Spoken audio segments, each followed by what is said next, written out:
தேவன் மனுஷனை உண்டாக்கி ஆதாமையும் ஏவாளையும் உண்டாக்கி நல்லதுன்னு கண்டார்.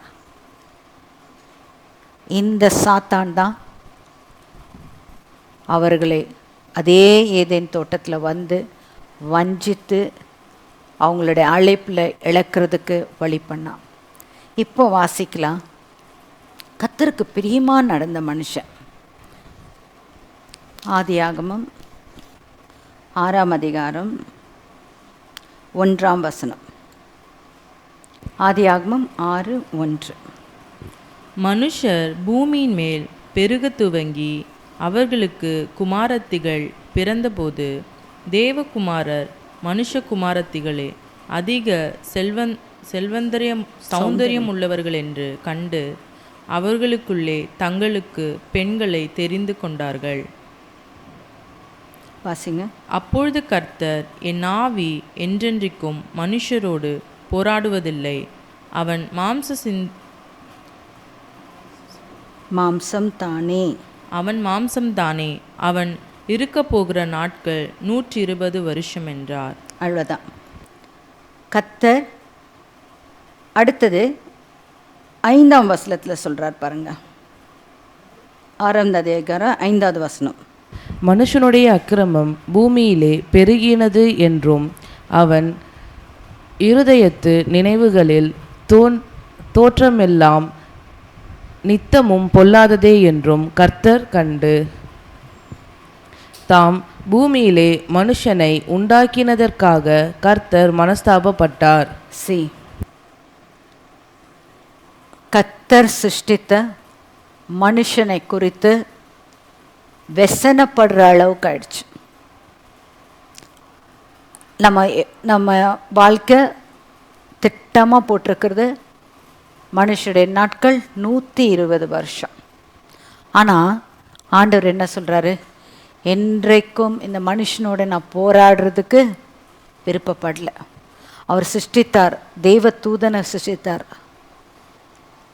அவனுக்குள்ள கெட்ட எண்ணங்கள் உருவாயிடுச்சு, கெட்ட காரியங்கள் உருவாகி அவன் தள்ளப்பட்டான். அந்த இடத்துல நிரப்புறதுக்காக தேவன் மனுஷனாகிய ஆதாமையும் ஏவாளையும் உண்டாக்கினார். அங்கேயும் தேவன் மிகவும் துக்கப்பட்டார். அந்த வசனத்தை நம்ம வாசிச்சோம். இன்னைக்கு நம்ம வாழ்க்கையில் தேவனை துக்கப்படுத்துகிறோமா இல்லை தேவனை சந்தோஷப்படுத்துகிறோமா? தேவனை சந்தோஷப்படுத்தணும்னா எப்படி? துக்கப்படுத்துறதுனா நம்ம இப்போ படித்தோம். பெருமை, கர்த்தர் கொடுத்துருக்க வார்த்தைக்கு மிஞ்சி பண்ணுறது, பிரியமில்லாத காரியத்தில் ஈடுபடும்போது பாவம் நம்மளைக்குள்ளே நம்ம போக வைக்கிறது, இதெல்லாம் தேவனுக்கு பிடிக்காத காரியம். ஆனால் தேவனை பிரியப்படுத்துறது எப்படி? இந்த கூட்டத்திலேயே கர்த்தருடைய கண் ஒரு மனுஷன் மேல் பட்டுச்சுமா. இன்னைக்கு நம்ம வாழ்க்கையை ஆண்டவர் ஆராய்ஞ்சு பார்த்தாங்கனாக்கா, என் வாழ்க்கை கர்த்தர் கண்டு பிரியமானவளே, இல்லை சகோதரரை பார்த்து பிரியமானவனே, நான் எனக்குள்ள நான் எதிர்பார்க்குறேன்னு அது உன்கிட்ட நான் காண்றேன்னு சொல்லிட்டு ஆண்டவர் நம்ம பற்றி சொல்கிறதுக்கு நம்ம வாழ்க்கை கரெக்டாக இருக்கா? இந்த சத்திய வேதம் நமக்கு எதற்காக கொடுக்கப்பட்டதுன்னா நம்மளே நிதானித்து பார்க்கறதுக்கு, தேவனுக்கு முன்பாக நம்ம சீர்படுத்தணும். அவருக்கு நான் பிரியமாக நடக்கிறேன்னா என் பேச்சு, என் வார்த்தைகள், என்னுடைய நடைகள், நான் சிந்திக்கிற சிந்தனை. ஏன்னா அவர் சிந்தனையை தானே பார்த்தாரு லூசிஃபரை. அவன் சிந்தனையில் தேவனுக்கு விரோதமாக நான் மேலாக ஒரு சிங்காசனத்தை வைப்பேன்னு சொல்லி சிந்திச்சான். ஸோ நம்ம சிந்தனை எப்படி இருக்குது, நம்ம செயல்கள் எப்படி இருக்குது, நமக்கு கொடுத்துருக்க வியாபாரம், வேலை, அதில் நம்ம எப்படி இருக்கோம்? உண்மையாக இருக்கிறோமா இல்லை உண்மையற்றவனாக இருக்கிறோமா? அவன் உண்மையே இல்லாமல் இருந்ததுனால தானே அவனை கீழே தள்ளப்பட்டான். சான்ஸ் கொடுத்தாரு. காப்பாற்றுறதுக்காக நான் உன்னை வச்சேனே இந்த ஏதேன் தோட்டத்தில், உன்னை அலங்கரிச்சேனே, எல்லா விதமான விலை உயர்ந்த கற்களால் நான் உன்னை அலங்கரிச்சேனே, பத்மராகம், புஷ்பராகம், வலிகப்பச்சை, கோமேதகம், இந்திரநீலம், மாணிக்கம், மரகதம் எல்லாவற்றையும் வச்சு கர்த்தர் தங்கத்தை வைத்து கர்த்தர் அவனை அலங்கரிச்சாரே, உண்மையற்றவனாய் விழுந்தான். இன்னைக்கு நம்ம வாழ்க்கையை கர்த்தர் அலங்கரிச்சிருக்கிறாரு. நற்குணங்கள் கொடுத்து அலங்கரிச்சிருக்கிறாரு. நற்கிரியைகள் செய்கிறதுக்கு திராணியை கொடுத்துருக்கிறார் நமக்கு. இதில் நம்ம உண்மையாக இருக்கிறோமா? வாசிங்க.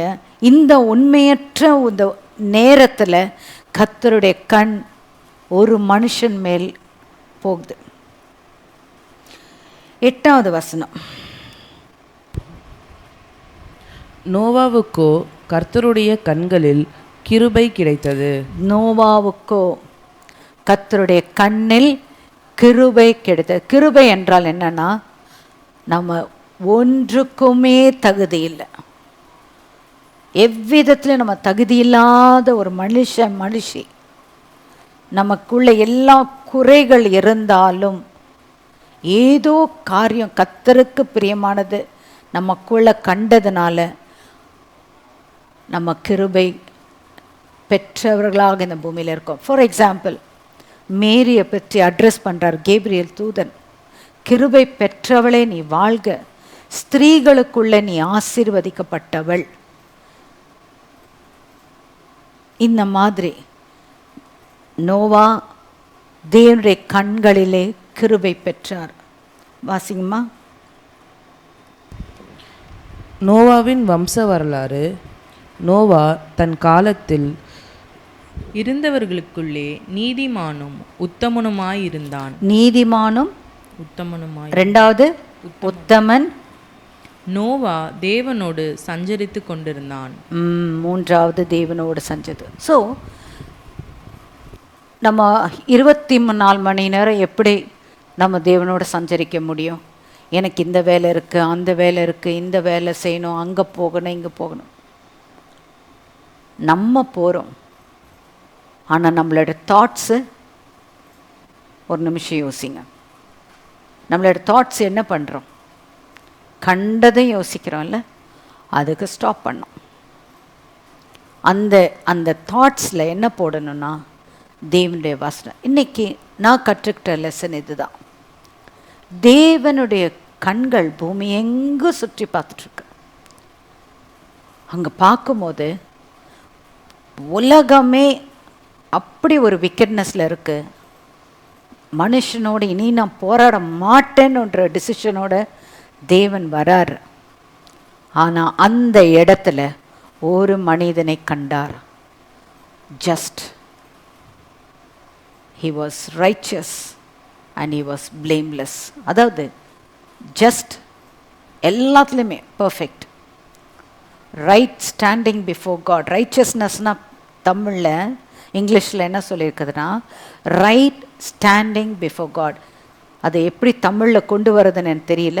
But right standing before God is righteousness. அடுத்தது பிளேம்லெஸ், குற்றமற்றவராக இருந்திருக்கிறார். எல்லா மனுஷனுக்கும் ஏதாவது ஒரு குற்றம் இருக்கும் இல்லை, இந்த தப்பு இந்த தப்பு இந்த தப்புன்னு இருக்கும்ல. ஆனால் இந்த மனுஷனுக்கு குற்றமற்றவராய் தேவன் கண்டார். வாசிங்க. நோவா சேம், காம், யாபேத் என்று 3 குமாரரை பெற்றான். பூமியானது தேவனுக்கு முன்பாக சீர்கெட்டதாயிருந்தது. பூமி கொடுமையினால் நிறைந்திருந்தது. சீர்கெட்டதா இருந்தது, பூமி கொடுமையுள்ளதா இருந்தது. தேவன் பூமியை பார்த்தார், இதோ அது சீர்கெட்டதா இருந்தது. மாம்சமான யாவரும் பூமியின் மேல் தங்கள் வழியை கெடுத்து கொண்டிருந்தார்கள். அப்பொழுது தேவன் நோவாவை நோக்கி, மாம்சமான யாவரின் முடிவும் எனக்கு முன்பாக வந்தது. அவர்களாலே பூமி கொடுமையினால் நிறைந்திருந்தது. நான் அவர்களை பூமியோடு கூட அழித்து போடுவேன். நீ கொப்பேர் மரத்தால் உனக்கு ஒரு பேழையை உண்டாக்கு. அந்த பேழையிலே அறைகள் உண்டு பண்ணி அதை உள்ளும் புறமும் கீழ்ப்பூசு. அவ்வளோதான், இருங்க. இப்போ தேவன் என்ன கண்டார் இந்த பூமியில்? விக்கெட்னஸ், எல்லா விதமான துன்மார்க்கத்தனத்தை உண்டான எல்லா காரியத்தையும் கண்டார். எல்லாமே அவர் பார்த்து व्यसनப்பட்டார். இனி இந்த மனுஷனோட போராட மாட்டேன்ட்டு தீர்மானமும் பண்ணிட்டார். கூப்பிட்டார், இனி இந்த மனுஷனோட இனிமேல் இந்த மனுஷன் மனுஷி எல்லாரும் இனிமேல் போராட மாட்டேன், நான் ஒரு டெசிஷன் எடுத்துட்டேன், இப்படி தான் நான் பண்ண போகிறேன்னு சொல்லிட்டு ஒரு டெசிஷனோடு வந்து நிற்கிறார். நோவா கூப்பிடுறார். அவருடைய சந்ததியாகிய சேம், ஹாம், ஜாபேத் 3 பேரையும் அவர் தகப்பன் நிமித்தம் அந்த பிள்ளைகளும் நல்ல மாதிரி இருந்திருக்காங்க. கர்த்தர் கண்டார், அவர்களை அப்படியே மற்ற மனுஷர்கிட்ட பிரிக்கிறார். ஒரு பர்பஸ் கொடுக்குறார். அந்த பர்பஸ் என்னன்னா, பேழையை கட்டு, எல்லா மிருகங்கள் எல்லாற்றையும் கூப்பிட்டு அந்த பேழைக்குள்ளே கொண்டு வரணும். எதெல்லாம் காப்பாற்றப்படணுமோ எல்லாரையும் ஜோடி ஜோடியாக காப்பாற்றணும்னு சொல்கிறார். கர்த்தர் கண்டார், அவங்களுக்கு உண்டான அசைன்மெண்ட்டும் கொடுத்துட்டார். 18வது வசனத்தில் தேவன் ஒரு உடன்படிக்கையும் பண்ணுறார். ஆனாலும் உன்னோடு என் உடன்படிக்கையை ஏற்படுத்துவேன், நீயும் உன்னோடு கூட உன் குமாரரும் உன் மனைவியும் உன் குமாரரின் மனைவிகளும் பேழைக்குள் பிரவேசியுங்கள். இந்த இடத்துல நம்ம பார்க்க வேண்டியது, நோவா, அவர் மனைவி, அவர் மகன்கள் சேம், ஹாம், ஜாபேத், அவர்கள் மனைவிகள், பேர் சொல்லப்படலை. வேற ஆதியில் ஆதாம், ஏவாள் பேர் சொல்லப்பட்டுச்சு. இந்த இடத்துல பேர் குறிக்கிடவே இல்லை. கர்த்தர் நோவா, அந்த மனைவி நிச்சயமாக ஒரு நல்ல மனைவியாக இருந்திருப்பாங்க. இதுதான் என்னுடைய கணிப்பு. அவர் புருஷன் சொன்னதுபடியே நடந்திருப்பாங்க. அதே மாதிரி இந்த 3 மகன்களுடைய மனைவிகளும் கீழ்ப்படிந்திருப்பார்கள். ஏன்னா இந்த மனுஷன் just, blameless and he was riches. இந்த 3 குவாலிட்டிஸ் இந்த மனுஷனுக்குள்ளே இருக்கிறத கண்டு இந்த மனைவியும் இந்த பிள்ளைகளும் இந்த மருமகளும் மருமகள்கள் 3 பேரும் மொத்தம் 8 பேரும் அந்த யுனீக்னஸ்குள்ளே வந்தாங்க. தேவஜனமே, இதுலேருந்து நம்ம ஒரு பாடம் கற்றுக்கணும். கர்த்தருடைய கண் காண்கிறது, நம்மளை ஒவ்வொருத்தரையும் காண்கிற தேவன். நம் தேவன் நம்மளை காணும்போது நாம் எப்படி இருக்கிறோம், அப்படி இருக்கும்போது தேவன் நம்மளை தேடி வந்து நம்மளோடு ஒரு உடன்படிக்கை வைக்கிறார். இன்றைக்கு அவர் கொடுத்துருக்க உடன்படிக்கை, அவருடைய வசனம், அவருடைய வேதத்தின் வார்த்தைகள் ஒவ்வொன்றும் நம்மளை அவருக்குள்ளாக இழுக்கு. நாம் எவ்விதமாக உடன்படிக்கை செய்கிறோன்னா, ஞானஸ்நானம், அவரோட ஐக்கியத்தில் ஏற்படுத்துகிறோம். இந்த உலகம் வேண்டாம் ஆண்டவரே, இந்த உலகத்தில் எல்லாமே துன்மார்க்கம் எனக்கு வேண்டாம், நான் உம்மோடு நான் இருக்கிறேன்னு சொல்லிட்டு என் பழைய வாழ்க்கையை முற்றிலுமாக தகர்த்தெறிந்து, ஆண்டவரே உம்முடைய சத்தியத்துக்கு நான் கீழ்ப்படுகிறேன் என்று சொல்லி மனதில் விசுவாசித்து நாவினால் அறிக்கை செய்து தேவனோடு நம்ம ஜலத்தினால் நம்ம உடன்படிக்கை எடுக்கிறோம். இனி இந்த பழைய வாழ்க்கை எனக்கு வேணாம், நான் மறிக்கிறேன் என் பழைய வாழ்க்கைக்கு. கர்த்தர் உடன்படிக்கை நோவாக்கிட்ட பண்ணுறாரு. எவ்வளோ பெரிய பாக்கியம்! அவர் நிச்சயமாக எவ்வளோ பாக்கியமுள்ள மனுஷனாக இருந்திருப்பார். கர்த்தர் நோவாவை கண்டார். மனுஷர்கள் மத்தியில், அவ்வளோ கெட்ட எண்ணங்கள் உடைய மனுஷர்கள் மத்தியில் இவரை கண்டார், உடன்படிக்கை பண்ணுகிறார்.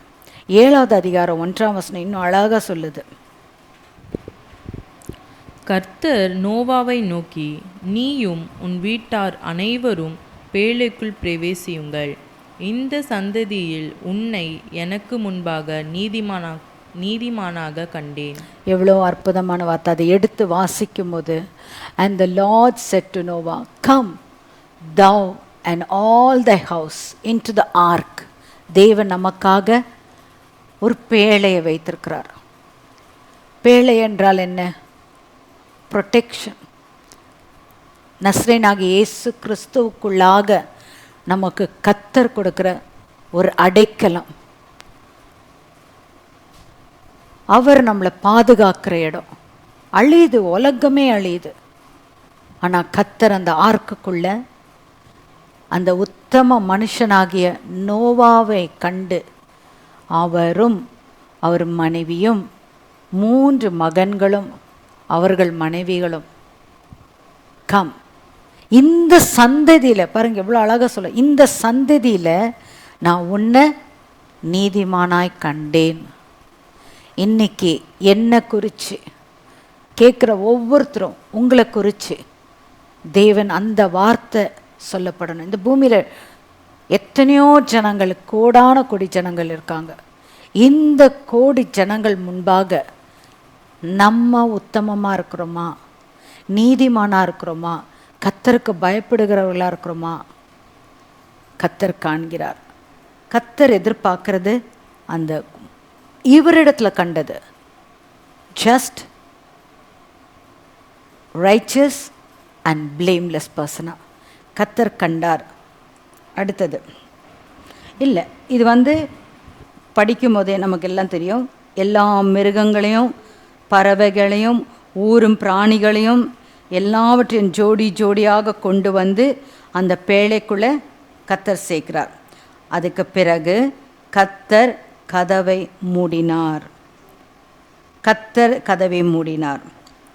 அதுக்கு பிறகு கடைசியாக 23ஆம் வசனத்தில் வாசிக்கும் போது எவ்விதமாக இந்த பூமியில் இருக்கிற என்ன நடந்ததுன்னு போட்டிருக்கு.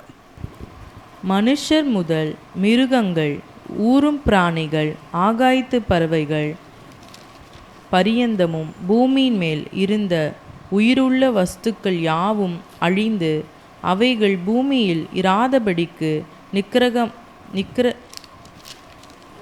நிக்கிரகமாயின. நோவாவும் அவனோடு பேழையிலிருந்த உயிர்களும் மாத்திரம் காக்கப்பட்டன. ஸோ கர்த்தர் அவர்களை மட்டும் காப்பாற்றினார், அந்த குடும்பத்தை மட்டும் காப்பாற்றினார். மற்றவர்கள் எல்லா மிருகங்கள் எல்லாவற்றையும் அழிச்சு போட்டார். இப்போ 8ஆவது அதிகாரத்தில்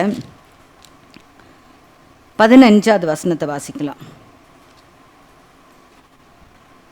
மழை நின்றது. அப்பொழுது தேவன் நோவாவை நோக்கி, நீயும் உன்னோடு கூட உன் மனைவியும் உன் குமாரரும் உன் குமாரரின் மனைவிகளும் பேழையை விட்டு புறப்படுங்கள்.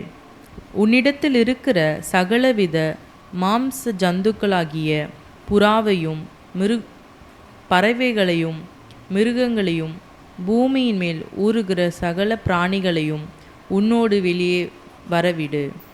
அவைகள் பூமியிலே திரளாய் வர்த்தித்து பூமியின் மேல் பழுகி பெருக கடவுள் என்றார். கர்த்தர் அதுக்கு பிறகு வந்த நோவா, அவர் மனைவி, அவர் பிள்ளைகள், மருமகள்கள் கர்த்தர் ஆசீர்வதித்தார். ஆசீர்வதித்து பெருக செய்தார். இன்றைக்கு நம்ம தியானித்த எல்லாவற்றையும் கர்த்தர் முன்பாக வைத்து, கர்த்தர் என்னை கண்டு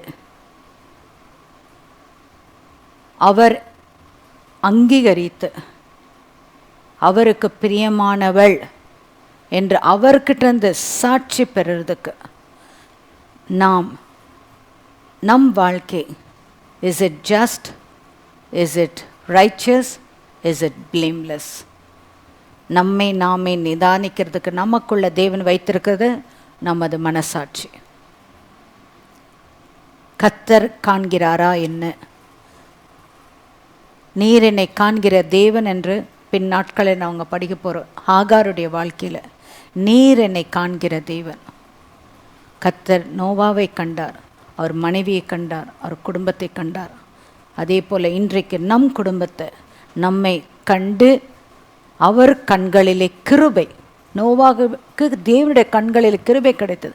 அதே போல் நமக்கு, நம் குடும்பத்தில் இருக்கிற ஒவ்வொருத்தருக்கும் மேலும் கர்த்தருடைய கண்களிலே கிருபை கிடைக்கணும். தலைவணங்கி ஜெபிப்போம். கர்த்தர் இந்த வேத வசனத்தை தியானிக்க கர்த்தர் கிருபை தந்ததுக்காக தேவனுக்கு கொடான கொடி ஸ்தோத்திரம். சத்ருக்கு எந்த விதத்துலையும் நம்ம இடம் கொடுக்காத படிக்க, நம்ம வாழ்க்கையில் பெருமை, நம்ம கொடுத்துருக்கிற வேலையில் நம்ம உண்மையாக இருக்கிறோமா, அவருக்கு முன்பாக எல்லா விதத்துலையும் நற்சாட்சி பெறுறதுக்கு எல்லா விதத்துலையும் நாம் எப்படி நடந்துக்கிறோம், அதில் அவர் சீர்தூக்கி பார்க்கும்போது நிறைவுள்ளவர்களாக நம்ம இருக்கிறோமா, இல்லை குறைவுள்ளவர்கள். குறை இருந்துச்சுனாங்க உடனே செட்ரைட் பண்ணணும். கர்த்தாவே என்னை மாற்றும், உம்மோடு நான் உடன்படிக்கை பண்ணி உம்மோடு கர்த்தாவை கீழ்ப்படிதல் உள்ள மகளாக நான் வாழ எனக்கு உதவி செய்யுங்க, என் குடும்பம் கட்டப்பட உதவி செய்யுங்கன்னு சொல்லி அவர்கிட்ட நம்ம திரும்பும்போது நிச்சயமாகவே கர்த்தராகிய தேவன் நம்மேல் கிருபை பெறுவாராக. ஆமென். சர்வ வல்லமையுள்ள தேவனாகிய கர்த்தாவே, வானத்திலும் பூமியிலும் சகல அதிகாரங்கள் உமக்குரியதப்பா. இந்த வேத வசனத்தை கர்த்தர் தியானிக்க கிருபை தந்தீங்க. நோவாவும் மனைவியும் 3 பிள்ளைகளும் அவர்கள் மனைவிகளுக்கும் கர்த்தருடைய கண்களிலே கிருபை கிடைத்தது போல இந்த நாட்களிலே எங்கள் குடும்பம், எங்களுடைய ஜீவியம் உமக்கு முன்பாக கர்த்தாவே எல்லா விதத்துலேயும் உமக்கு பிரியமாய் நடக்கிறதுக்கு எங்களுக்கு சொல்லித்தாங்க. கர்த்தாவே சொல்லும் அடியேன் கேட்கிறேன்னு சொல்லி உம்முடைய வேதத்தில் நாங்கள் படிக்கிறோமே அப்பா. சாமுவேல் சொன்னது போல நாங்கள் கேட்கிறோம். உம்முடைய வசனம் எங்கள் கால்களுக்கு தீபம், எங்கள் பாதைக்கு வெளிச்சமாக இருக்கட்டும். ஆண்டவரே ஆசீர்வதிங்க. இந்த வசனத்தை நீர் கொடுத்ததுக்காக ஸ்தோத்திரம். ஆசீர்வதிங்க. இயேசு கிறிஸ்துவின் உயிர்த்தெழுந்த ஜீவனுள்ள நாமத்தினாலே வேண்டிக் கொள்கிறேன் நல்ல தகப்பனே. ஆமேன், ஆமேன்.